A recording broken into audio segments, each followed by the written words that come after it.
My name is Eleanor Whitmore. I am 78 years old, a retired headmistress who spent 4 decades teaching other people's children to read the truth in every line and every face, even when the truth tried to hide in the shadows. I live in the old brick house on Holloway Street with a vegetable garden, a squeaky gate, and a memory like a ledger.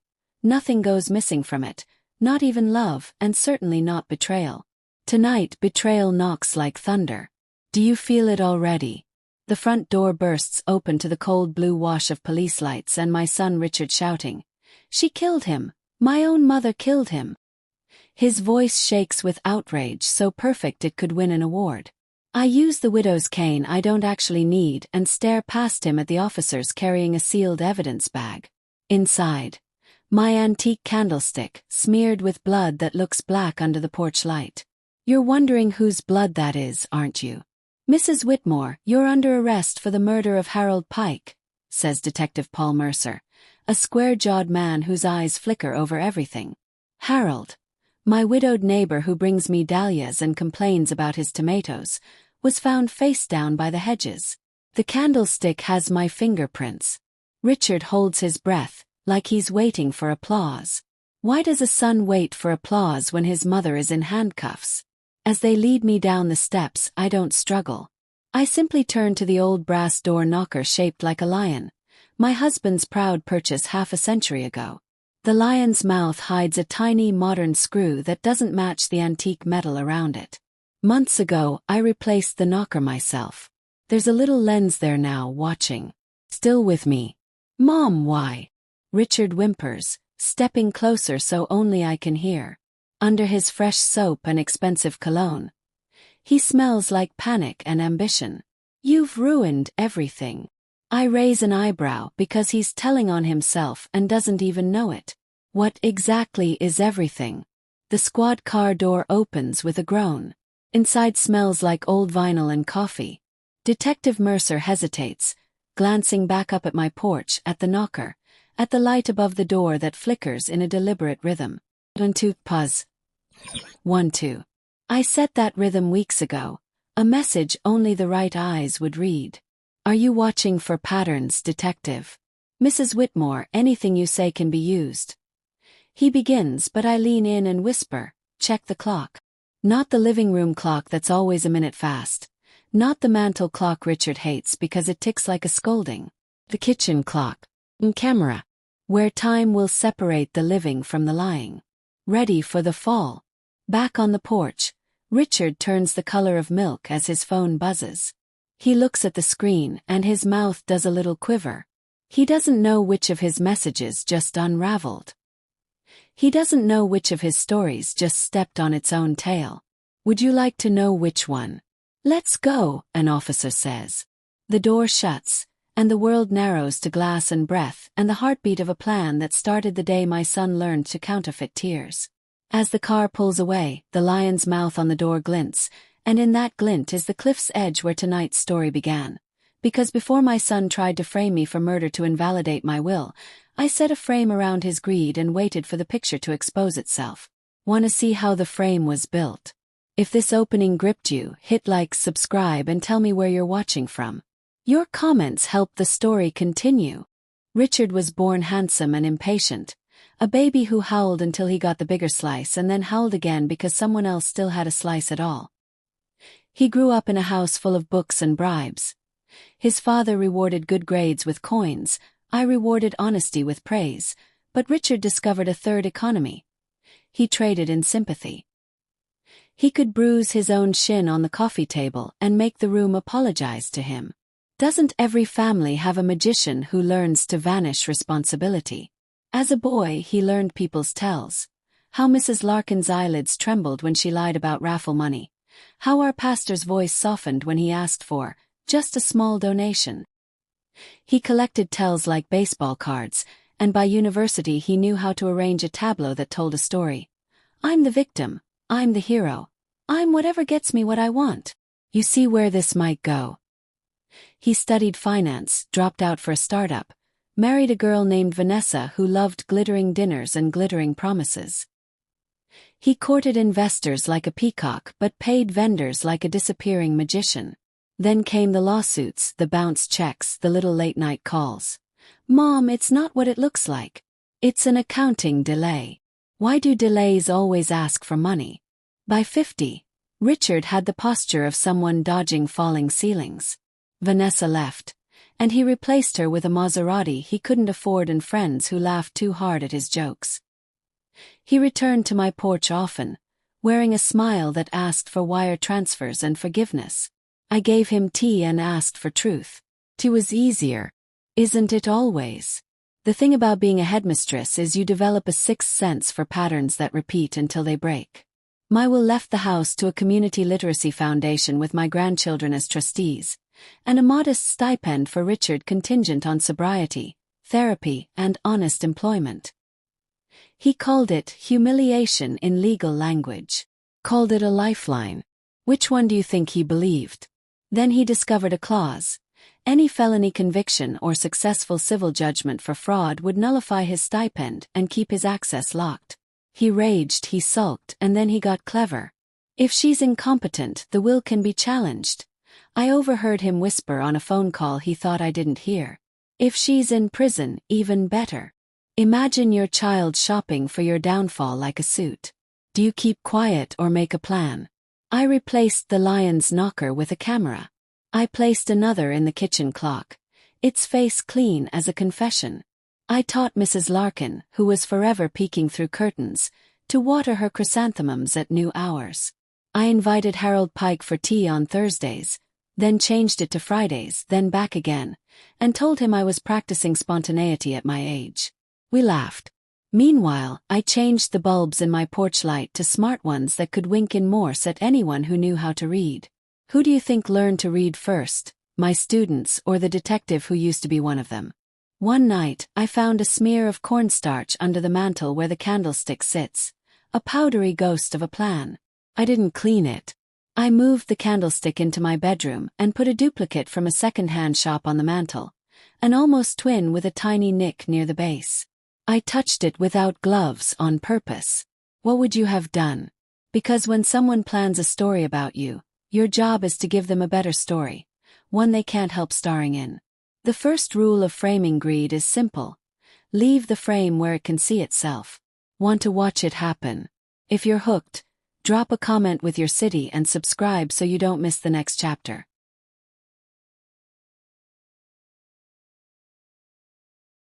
On the afternoon the sky threatened rain and kept its threat. Richard arrived with plastic sympathy in his eyes and a casserole from a store that thinks parsley is a personality. "Mom, you shouldn't be alone so much," he said, glancing around as if loneliness were a stain that could be scrubbed. I smiled and offered him tea with honey. Honey shows you who reaches for sweetness and who reaches for the spoon. Which hand do you think he used? He wandered the living room like a shopper, fingers drifting over the mantel, pausing at the duplicate candlestick. He lifted it, weighed it, placed it down. He studied the light switch, the rug's curl near the stairs, the umbrella stand, every prop in the theater. He asked about Harold Pike, about my cleaner Nina, about the neighbor's noisy dog. He was checking alibis, timelines, angles. Doesn't every con man imagine himself a director? "Your will," he murmured, fake casual. "Still the same." I told him yes, still the same. The house to the foundation, the library to the school, jewelry to the grandchildren, and a stipend for him if he met the conditions. His lip twitched. "You always did love strangers' children more than your own," he said. I let the sentence hang like wet laundry. Who do you think it drips on? That night, while I pretended to sleep, he came back. Keys slide easier when you've copied them years ago.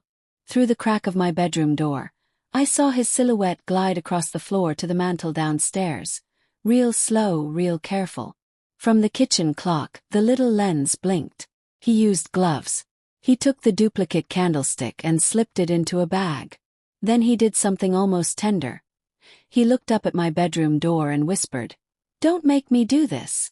To whom was he talking, me or the part of himself that knew? If your own voice scares you, do you lower it or listen? 2 days later, Harold Pike knocked for tea and forgot his hat when he left, so I had an excuse to call him back. He didn't come. Mrs. Larkin's curtains flinched. By dusk, sirens painted the hedges, and a body lay in the grass, a shape under a sheet, heavy with suggestion. Richard appeared like a prophecy. She pushed him, he told Detective Mercer. They argued. She hates his compost spilling over. She hit him with that candlestick. She's not well. Do lies need commas, or do they run together? But the sheet covered a training dummy used by the neighborhood watch for CPR classes. Its rubber skull cracked from an old fall, its neck smeared with theatrical blood from a Halloween box in Mrs. Larkin's garage. The real Harold was at his daughter's house in Brighton, eating stew, as dated by a photograph with the afternoon news on in the background. The police didn't know that yet, but my porch camera did. Whose timestamp do you trust? Panic or a clock?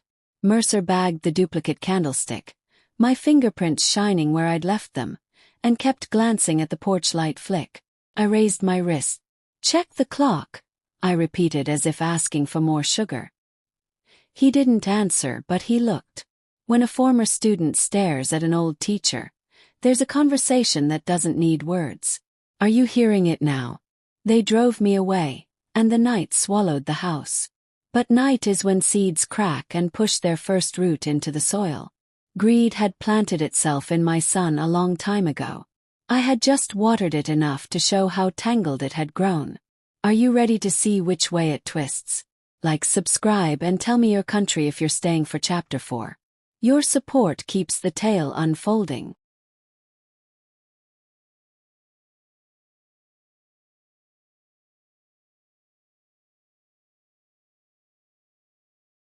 Jail air tastes of metal and decisions.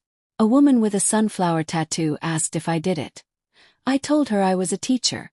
Same thing, she laughed, and showed me how to fold my blanket so the guards thought I was tidy. Tidiness, it turns out, is a kind of armor. Did you know small dignities can be weapons? Detective Mercer visited in the morning with irregular coffee and regular skepticism. Your son says you two argued about money yesterday, he said, sliding a transcript of a voicemail across the table. In it, Richard sounded wounded. Mom, you're being cruel. You're leaving me nothing. I asked Mercer to play past the first message. The second one. Third. The one where he forgot to pretend. If you won't change the will, I'll make sure you never see a courtroom again. He hissed at 2:14 a.m. Tone is a fingerprint too, isn't it? I've got a neighbor saying she heard shouting, Mercer added. Yes, Mrs. Larkin practicing her theater voice into her phone, timestamped during my book club Zoom, with 6 retirees who could testify I'd been debating whether Heathcliff or Catherine was the greater villain. We voted for both. Do villains ever win without help? Why did you tell me to check the clock? Mercer asked finally. I leaned forward. Because you're about to search my kitchen, I said, and you'll find a stain on the floor near the sink. You'll think it's blood. It's beet juice from last night's borscht, which you'll also find in the refrigerator. And you'll see that the time my son claimed I was with Harold is the time I was watching the 6 p.m. news, which is reflected in the microwave door, which sits under the clock camera, which records at 60 frames a second. That's a lot of frames for one lie. How much truth can a second hold? He blinked. You replaced your door knocker, he said. Weeks ago, I nodded. Also, the porch light blinks, in Morse when you walk past the threshold. An old habit. I used to make my students memorize composers with blinking patterns. History's just memory with a beat. Whose beat are you hearing now? He rubbed his jaw. You're telling me your son staged a murder. I shook my head. I'm telling you my son staged a scene. There's a difference. He thought a scene would be enough to end my competence, challenge my will, and frighten me into changing it. Smiled. But I taught drama club too. My scene is longer. Which act are we in? He stood. We're searching the house again. I put my hand over his. Bring Harold Pike, I said. Alive. The guard frowned. Mercer stared. He's at his daughter's, I added. He borrowed my soup pot last week and never brings it back on time. A small lie hides inside a large truth like a seed in a pomegranate. Will you spit it out or plant it? Hours later, the search turned up the beet stain, the borscht, the blank in the timeline where Richard found the body, and Harold himself very much alive, grumbling about how the police made him miss his favorite radio show. "I told you not to water the beans at dusk," he scolded me. Slugs. Familiarity is a kind of alibi too, isn't it? The candlestick, however, was a problem. My prince. The theatrical blood tested as animal, yes, but the scene still smelled of intent. Mercer spoke carefully. "Even if the murder didn't happen, your son can argue you're dangerous." He nodded. "Which is why I need you to come to my will reading," I said, "and watch a different scene." What kind of reading reveals more than words? If you're leaning in, like and subscribe, and tell me in the comments if you'd go to that will reading. Chapter 5 drops next. I moved the will reading up by 3 days and sent new invitations. To Richard. To my grandchildren Amelia and James. To Lydia Hart, my attorney with eyes like ice water, clear and bracing. To Vanessa, yes, because ghosts deserve sunlight once in a while. And to Detective Mercer, who arrived out of uniform in a charcoal suit that made him look like he understood punctuation. Do you dress differently when you expect the truth? We met in my parlor. The mantle glowed. The duplicate candlestick was gone, of course. On its base sat a tiny brass plate with a number engraved. 002. What happened to 001? Amelia asked. In play, I said and winked. She grinned. She is 19 and loves chess. Are you seeing the board? Lydia opened the leather folder with ritual calm. This is the last will and testament of Eleanor Whitmore, she said. Bequests as previously stated, with one amendment. Richard shifted forward like a starving man at a buffet. The stipend provision now includes a compliance requirement. Before any distribution, the beneficiary must attend an ethics lecture recorded for the Foundation's archive. He snorted. What is this detention? Do adults fear detention more when it holds a mirror? Lydia continued. At the end of the lecture, the beneficiary must answer a single question truthfully in front of witnesses. Richard laughed, loud and theatrical. And what's the big question, Mother? Am I a good boy? He's always been his own echo chamber, hasn't he? I turned to the screen on the sideboard. A simple TV with a simple USB drive plugged in. Here is the lecture, I said. The video began. There I was, 6 months younger, hair tidier, voice firm. I talked about stewardship, about how wealth is like a library. Meant to be shared, protected, used for the mind's expansion, not hoarded like dragon gold. The question at the end is a promise, I said on screen. Not to me. To yourself. What promise would you make if the room were listening? Richard rolled his eyes. The lecture ended. On the screen I looked directly into the camera. Now the question, Video Me said. Have you ever, for the sake of money you did not earn, tried to harm another person's freedom? The room held its breath. Lydia's pen stilled. Vanessa's hand tightened on her purse. The detective's gaze slid to Richard's face like a page turning. What happens when a question sits on a chest like a weight? Richard smirked. No, he said, easy, smooth, as if the word were a coin he flicked into the air. And then the screen changed. Not to the Foundation logo, but to my kitchen, midnight, my son lifting a candlestick with gloved hands. The clock camera's feed, date stamped. The porch knocker's angle, stitched picture in picture. His whisper clear. Don't make me do this. The room turned to salt. What do you taste when your story sours in your mouth? Richard leapt up. This is illegal, he sputtered. You can't film. Lydia held up a hand. The cameras are in her home. You were trespassing after hours, Richard. Mercer didn't speak. He didn't need to. Vanessa dropped her purse. Coins spilled like small suns.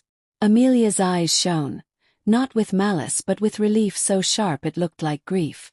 How do you grieve someone who's still in the room? Understood. The stipend is not payment, I said softly.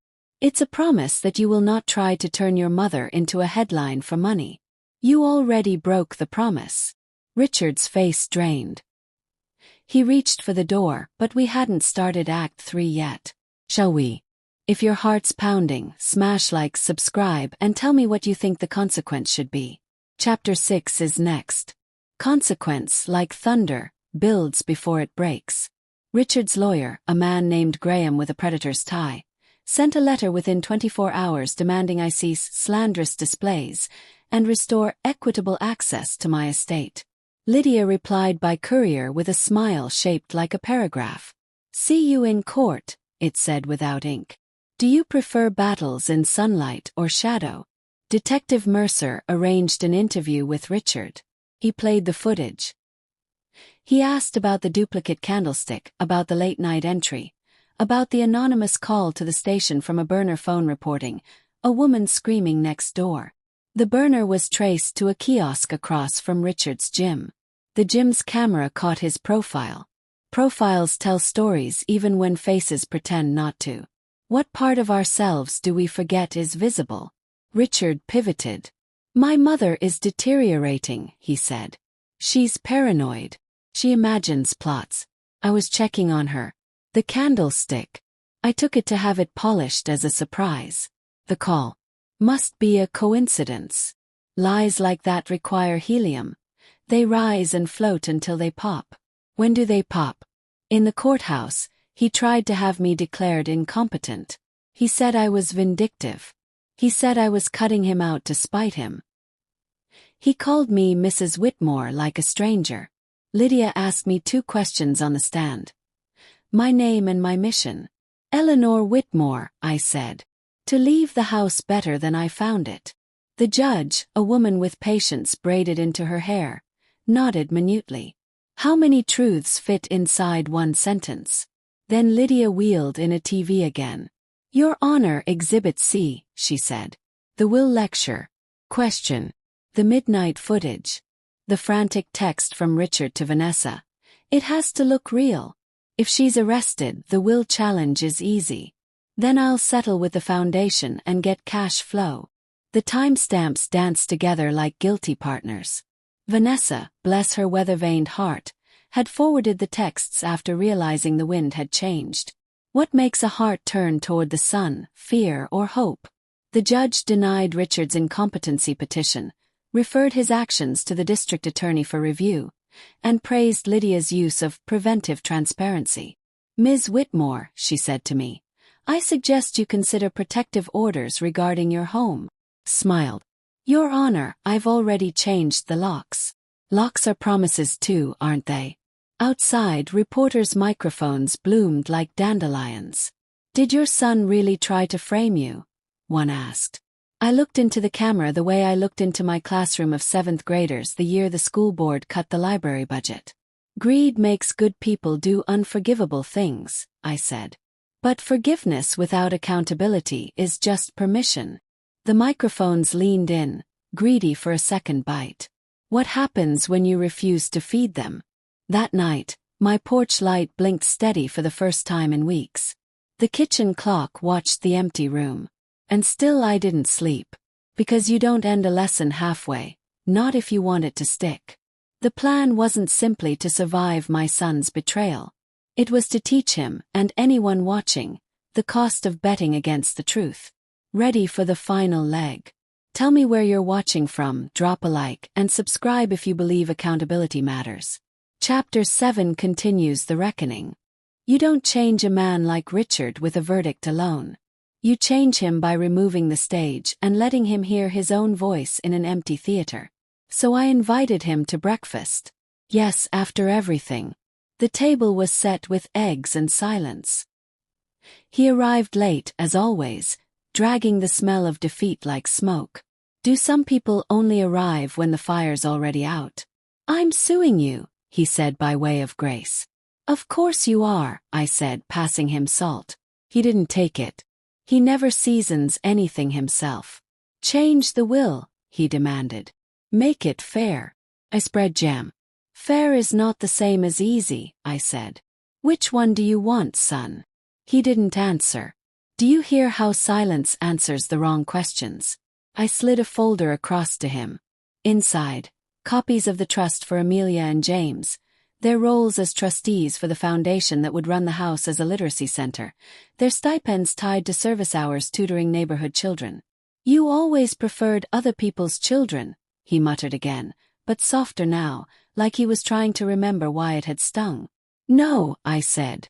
I prefer children who might become better adults. Which child are we talking about now? The second folder held something blunter. Bank records showing wire transfers from the startup he'd gutted to his personal fun. Car, clubs, that vacation he labeled wellness retreat. He glanced and closed it. Shame is a door some people refuse to open. How long can you stand in a hallway? Here's my offer, I said. He leaned in, hungry. You resign from all your lawsuits, sign a public statement admitting you staged evidence to have me arrested, and agree to a 5-year sobriety and service plan. Mentorship at the foundation, full transparency with a counselor of my choosing. In exchange, I will not pursue my own civil claim against you for the distress you caused. And I will encourage the district attorney to accept a plea for community service instead of prison time. He laughed like glass breaking. You're threatening me with charity. Isn't charity sharp when it refuses to be swallowed? I am offering you a frame big enough to step back and see your life, I said. The title is, Greed is a Small Room. He stood chair-scraping. You don't get to write my story, he snapped. I shook my head. No, Richard. I just refuse to be a character you can kill. What happens when the author stands up? He left with both folders. Hours later, Vanessa called. He's thinking, she said. He's scared. Good, I replied. Being scared of your own choices is the first honest feeling he's had in years. Vanessa sniffed. You know, he always said you scared him. You saw through him. He sighed. I see the boy who cried until the room apologized. When will the man apologize to the boy? Night fell. The porch light stayed steady. My phone buzzed once. A text from Richard. Meet me tomorrow. No lawyers. My pulse was an old drum in an old parade. I typed back. Public place. The reading room at the library. He agreed. Public rooms have their own kind of mercy. Do you believe in witnesses? If you want to see that library meeting, like and subscribe. And tell me in the comments. Would you take the offer? Chapter 8 is coming. The library smells like paper, dust, and hope. The same blend that raised me. Sun carved bright rectangles on the carpet. Children murmured at a table with crayons. Richard came in wearing humility like a borrowed coat. He sat. He didn't touch the pen I'd placed in front of him. Do borrowed coats ever fit? I can't admit to a crime, he began. It'll ruin me. I folded my hands. You're already ruined in every way that matters, Richard. This is about building something on the rubble. He flinched. You talk like a judge. I talk like a teacher who still believes you can pass if you study. Will he? He stared at the statement Lydia had drafted. Plain, factual, not punitive. I attempted to stage false evidence to suggest my mother committed a violent crime in order to invalidate her will. I regret my actions and will accept the consequences. He said the words silently, his lips moving. His fingers hovered over the pen. His eyes went to the window, then to the children coloring unicorns that looked like elephants, then to me. What do you look at when deciding who you are? Why didn't you just cut me off? He asked suddenly. Smiled. Because money isn't your problem. Story is. You always needed a story where you're the aggrieved prince and everyone else is a thief. I'm giving you a different one. A man who learned what love looks like when it refuses to lie. Love refusing to lie. Does that feel like love to you? He signed. The scratch of the pen was a sound I had waited half my life to hear. Commitment with ink. He handed the paper back, hands shaking. What now? He asked. Now, I said. You call Detective Mercer and tell him you want to cooperate fully. You start your service. You show up at 9 tomorrow to assemble bookshelves in the North Room. You answer every child's question with a straight face. And when they ask you if unicorns are real, you say yes, because sometimes you get to choose what's real by how much work you're willing to do to build it. Does work ever feel like magic to you? He nodded, not like a prince but like a man carrying something heavy he could finally name. Outside, rain began in a thin veil. Inside he took out his phone and dialed Mercer. "Detective," he said, voice steady. "I have a statement." The children squealed at a sticker sheet. The librarian shushed gently, and then winked at me over her glasses. What is a wink but a small, private parade? We walked out together. On the steps, Vanessa waited. She hugged him without theatrics. "I told you to pick truth once in your life," she whispered. He didn't argue. He didn't perform. He held on like a man who'd forgotten how and was learning again. Can muscle memory save a heart? That night I slept. Not the sleep of the innocent. I am not innocent of my own strategies, but the sleep of someone who built the frame and watched the picture change. Morning would bring hammers, screws, and little voices asking where the mystery books go. I wanted, for the first time in months, to sing while I swept. Do you hear it too? If this turn surprised you, like, subscribe, and tell me your favorite book growing up. Chapter 9 brings the legacy home. 9 a.m., Richard arrived early. He carried coffee for the volunteers and said, "Good morning," without trying to own the room. He stripped off his jacket and followed James's instructions without flinching when his 19-year-old son corrected his grip on the screwdriver. "Like this, Dad," James said kindly. The word Dad landed like a fragile bird and didn't break. "What words have you been waiting to hear?" Amelia led story hour. Richard sat in the back, listening to me read about a little engine that could, and somewhere between "I think I can" and "I knew I could," his shoulders changed. Vanessa watched from the doorway, face wet in that quiet way that tells you a dam has decided to leak instead of burst. Which is braver? At noon, Detective Mercer came by in weekend clothes, just to see shelves go up. He shook Richard's hand without ceremony. "We'll sort the legal side," he said. "It's not my first time seeing a man try to climb out of a hole he dug. Holes can be graves or gardens, can't they?" Lydia visited with papers to formalize the foundation structure now that the smoke had cleared. "You may, if you wish, add a clause recognizing restorative contributions," she said lightly, "for family who repair harm with service." I looked at Richard. He looked at the shelves. "No," I said. "No special clause. We'll just count hours and let the work write the footnotes. Are footnotes sometimes the most honest part?" In the afternoon, Harold Pike came with a pot he'd finally washed. "You owe me a proper borscht lesson," he scolded, then hugged me. He shook Richard's hand too, hard enough to make knuckles pop. "Don't make me come beat sense into you again," he muttered. Richard almost smiled. "You never did," he said. Harold winked. "Didn't have to. What kind of neighbor threatens you with soup?" News crews tried to spin a ribbon from the story. Matriarch outsmarts scheming son. I agreed to one interview with one condition. The last shot would be of the children's reading circle. "I'm not a headline," I told the reporter. "I'm a beginning." She tilted her head. "For a woman your age." I laughed. "Especially for a woman my age. When did we decide beginnings belonged only to the young?" As the sun slanted gold across the north room, Amelia brought me a folded piece of paper. Inside, her neat hand had written the life lesson she'd learned watching all this. Love without boundaries breeds entitlement. Boundaries without love breed rebellion. Love with boundaries grows people. She is 19 and already older than her father was at 30. How old are we really? Richard swept the floor. Dust rose and fell like the last act's curtain. He leaned on the broom and looked at me.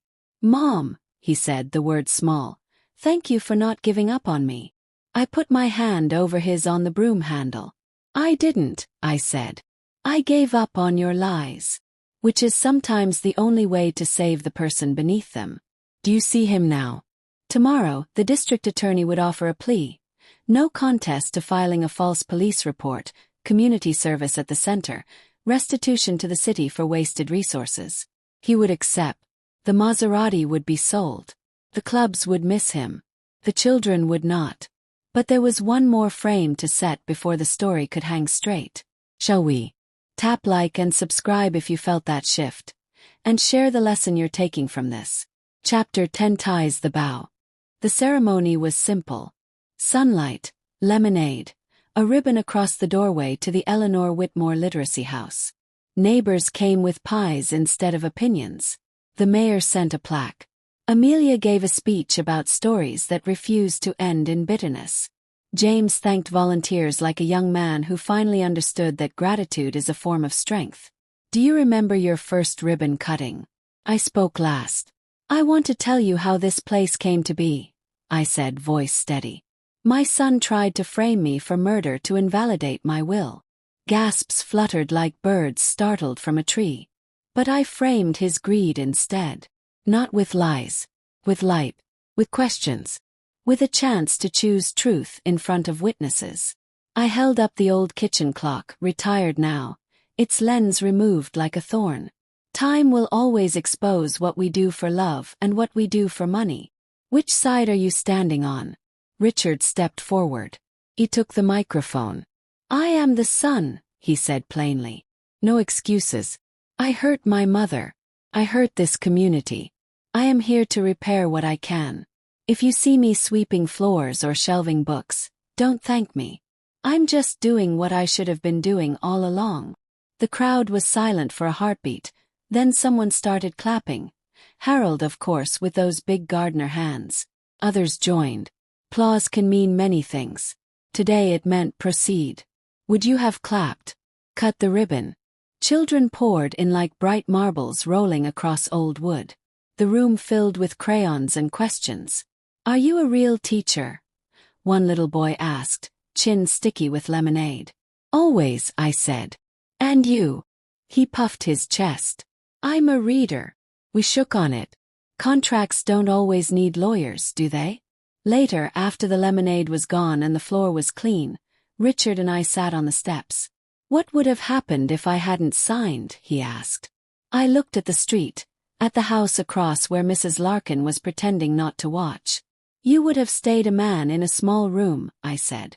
And I would have locked the door to keep you from burning down the house. He swallowed. I used to think you loved your rules more than me. Smiled. No, Richard.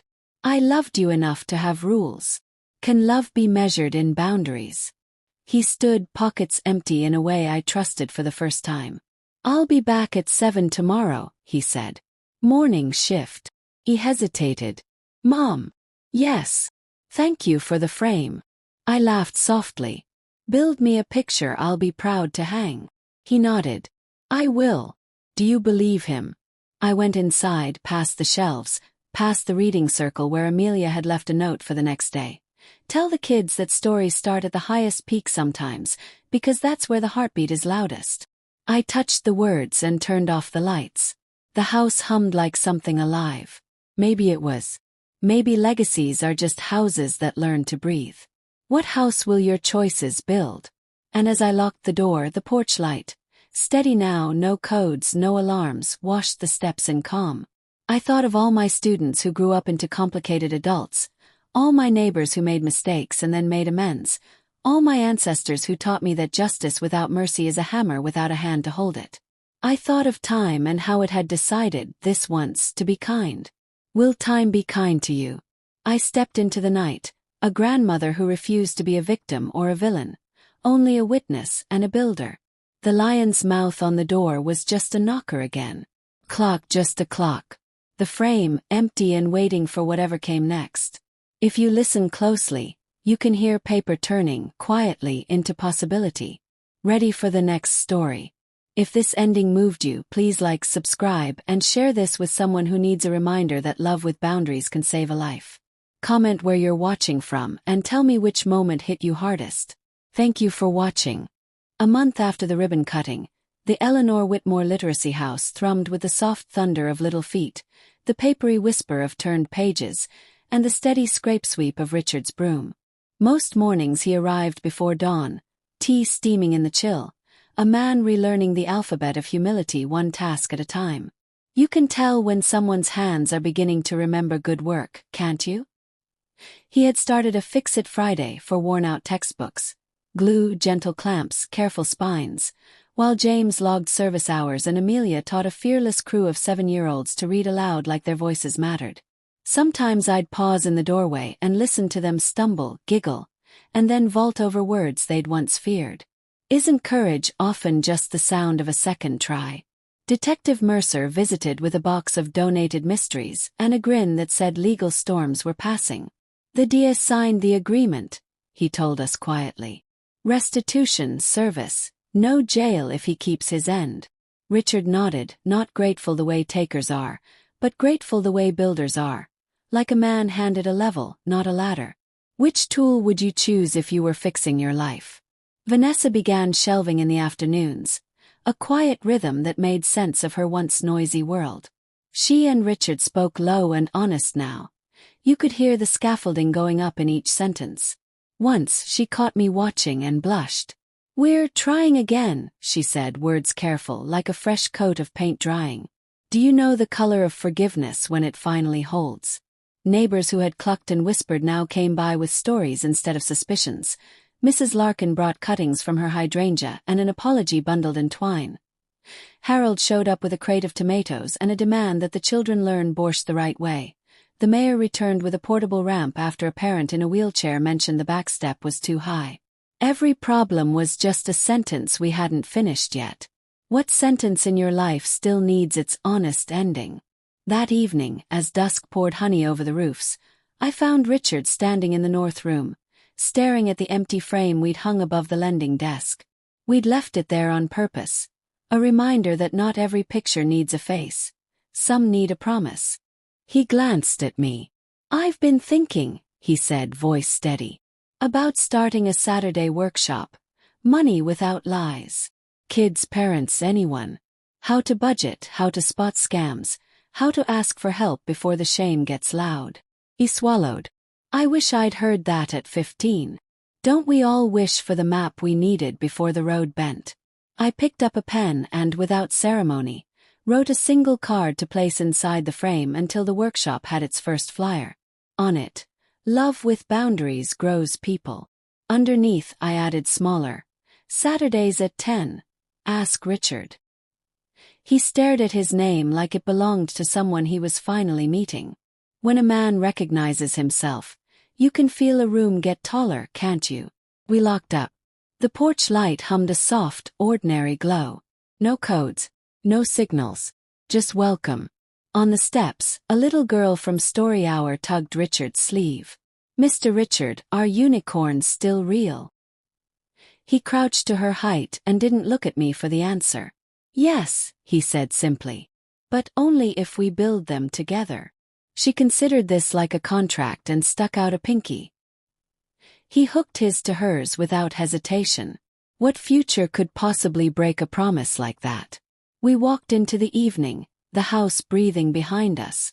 Somewhere a train sighed, somewhere a page turned, and somewhere very close, inside a heart that used to be a locked room, a window opened and let in the light.